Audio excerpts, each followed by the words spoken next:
Hello! So today I'll be showing you a very simple recipe. You might never heard of it or you might know it and love it. There is no in between. It is the onion stew. So what you need first for an onion stew is basically only onions. So you need like 9 on good middle-sized onions for a serving for 2 or for 4, depends on the size of the onions that you pick.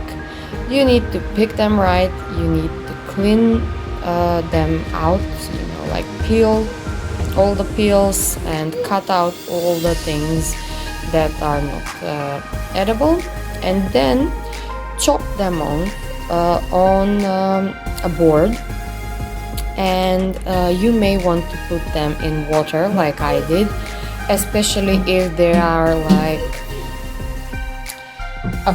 so you may want to put them in water just to make sure that your eyes don't soar from the aroma of the onion, because strong and hot onions can actually make your eyes cry. And this is why I'm adding the water bowl here. And yes, once you clean them all well, make sure you chop them on medium-sized cubes. So for other dishes you may want to chop the onions very, very finely, but for this dish I assure you there is no need to have finer chops. Actually, you want the onions to keep their shape, and this is also the reason why we don't chop them in very large bits, or I would usually chop them like in little half moons, but this is not a good option for this dish in particular. So once we chop them all, which can be kind of very time consuming, it took me like 24 minutes from the very start of this video until the very end when they were in the oven. After chopping them, you may want to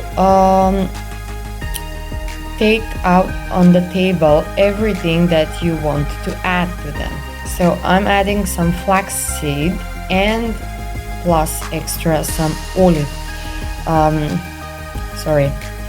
I'm adding some flax oil, and extra on top of that some olive oil too.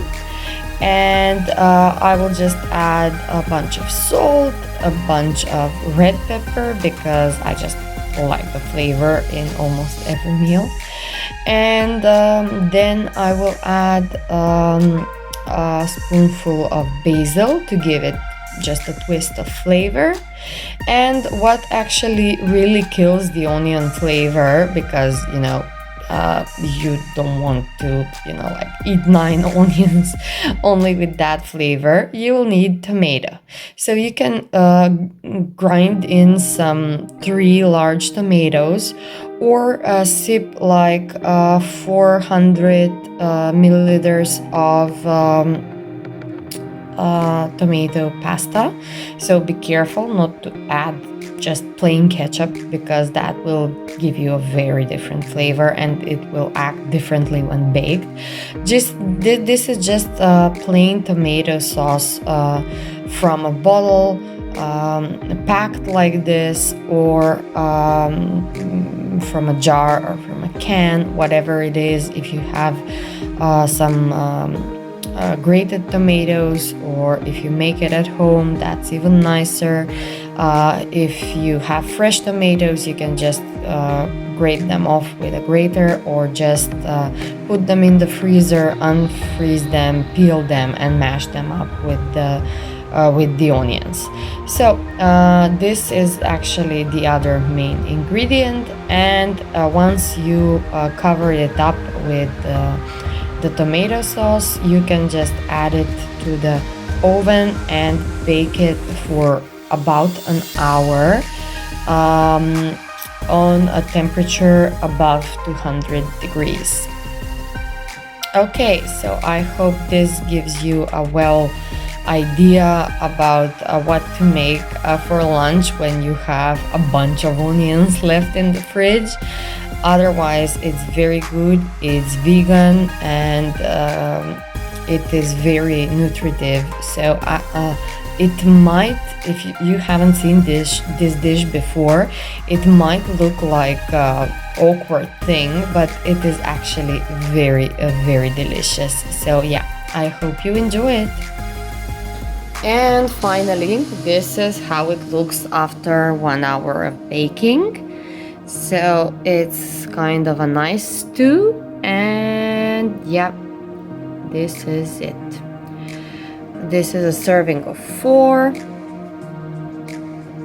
So I will just scoop a bit so you can see how nice it is. There it is.